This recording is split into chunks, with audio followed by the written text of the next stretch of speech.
వదలనంటా ఉంది. అలాంటి అరుంధతిలో భూతమ్మగా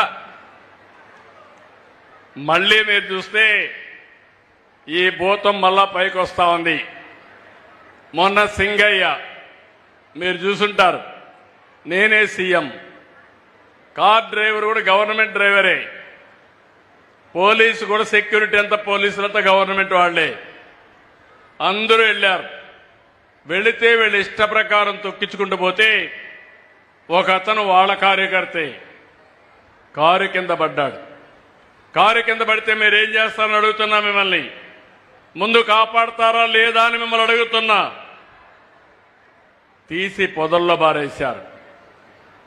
ఆ మనిషి చావు బతుకుల్లో ఉంటే అంబులెన్స్ వచ్చి తీసుకుపోతే అక్కడ వీడియో ఏమీ లేకుండా చేసి కడాన అతను చనిపోయిన తర్వాత ఆ వీడియో బయట వస్తే ఆ వీడియో బయట వచ్చిన తర్వాత ఆయన భార్యను పిలిపించి బెదిరించి ప్రలోభ పెట్టి అంబులెన్స్ వాళ్ళు చంపేశారని చెప్పి అంటారు. ఇలాంటి వ్యక్తిని ఏమనాలని నేను అడుగుతున్నా. మొన్ననే నెల్లూరుకి వెళ్ళారు. నెల్లూరుకి వెళ్ళి అక్కడ మనుషులు రాకపోతే బంగారుపాలెంలో వచ్చిన మనుషుల యొక్క ఫోటో పెట్టి మార్ఫింగ్ పెట్టి ఆ ఫోటో ఇచ్చి ప్రచారం చేసుకునే పరిస్థితికి వచ్చారు. నిన్న అమరావతి మునిగిపోయిందని ప్రచారం.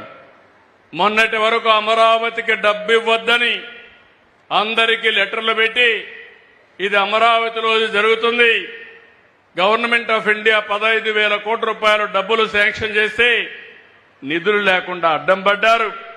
నిన్న మళ్లీ మునిగిపోతుందని ఫేక్ ప్రచారం చేసే పరిస్థితి వచ్చింది. నేను ఒకటే చెప్తున్నా, అమరావతి మునగలేదు, మునిగిపోయింది మీ పార్టీ.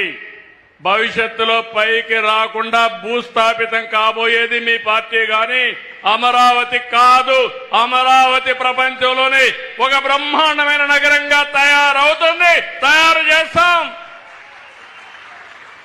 ఒకప్పుడు హైదరాబాద్ నేనే కట్టాను, చేశాను, డెవలప్మెంట్ చేశాను.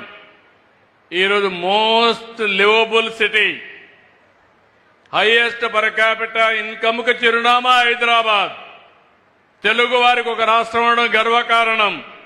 మళ్లీ హామీ ఇస్తున్నా, ఆ రోజు ఒక రాష్ట్రం, ఈ రోజు విశాఖపట్నం, అమరావతి, తిరుపతి 3 బ్రహ్మాండమైన సిటీలుగా తయారు చేసే బాధ్యత మనకు ఉంది. ఆ శక్తి సామర్థ్యంతో ముందుకు